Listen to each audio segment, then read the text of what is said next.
Hello there, I'm Judi Vitale with ReadTheStars.com, and I'm here to talk about your week at work for the week of August 15th, 2011. Well, astrology tells us a lot, and it sure did kind of give us a big warning about last week. What a roller coaster ride. On top of all of the things going on in London and England and, the rest of England and all of the crazy things going on all around the world, we had the financial market roller coaster up, down, up, down, up, down. And everybody's saying, well, what's going to happen next? This coming week, I would say we can expect a lot more of the same kinds of effects that we experienced last week. Starting with Sunday the 14th, we're going to go back to last Monday where we had that Mercury opposite Neptune.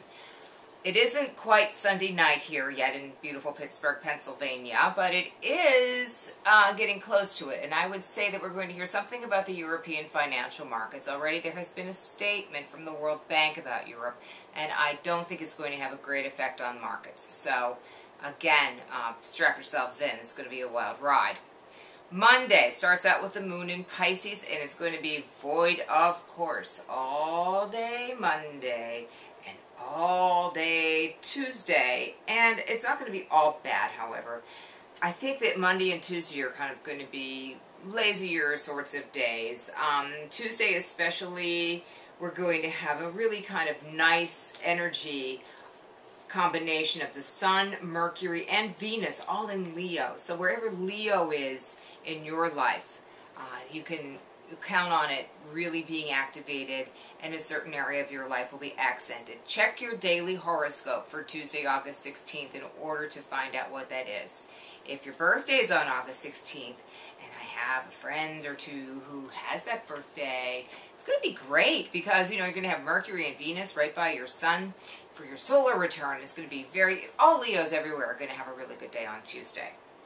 Now, Wednesday I wish I could say was going to be so good because once the moon moves its way into Aries, guess what's going to happen? It's going to follow Mars and do what Mars did last week. So we're going to have a lot of the same effects with a lot more emotion involved in them. So all of those things, the warnings that we had about fighting and not fighting, I would definitely stick to that and avoid getting into any kind of confrontation because nobody wins when everybody is in a bad mood. And it's going to happen a lot faster than it happened last week, as though the whole situation is going to be condensed into one day because the moon moves so quickly. Thursday, a little bit better. We'll have Mars in a nice little sextile, which is a very supportive kind of aspect to Jupiter. And so you'll be able to get a lot done, which is good because you'll probably be spending most of Wednesday biting your nails and most of Monday and Tuesday daydreaming. So Thursday is a good work day. Also on Friday, looks like a really good work day. We're going to have the Taurus moon kick in at about 8:30 or so Eastern time in the morning. And so when that occurs, everything is going to settle for a little bit and, be not so bad. Saturday, great day to do something fun and summery. If you're working, it's going to be very good for money because the moon and Jupiter, when they get together in Taurus, will create all kinds of money and sentiments about money with a little bit of a warning about spending too much, perhaps. So, again, keep an eye on your daily horoscope to find out where in your life you have to focus your energy in terms of the areas of your life. On Sunday, we're going to have Venus opposite Neptune, and Mercury's going to go into Virgo, and the moon's going to move into Gemini later in the evening.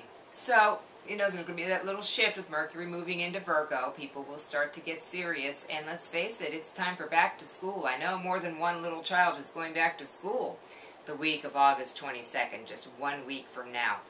And a lot of the people are already going back to college, too. So also, if you're a college person or you know college people, tell them to keep themselves glued to Read the Stars once the school year begins because we're going to be doing some exciting things for college people.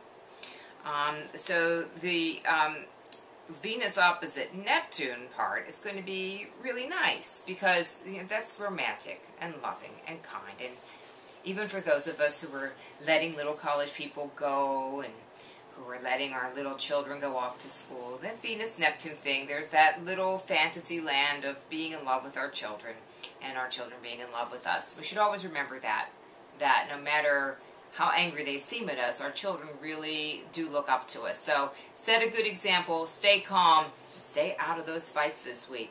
Okay? Again, I'm Judi Vitale with readthestars.com. You can contact me by emailing Judi, Judi, at readthestars.com.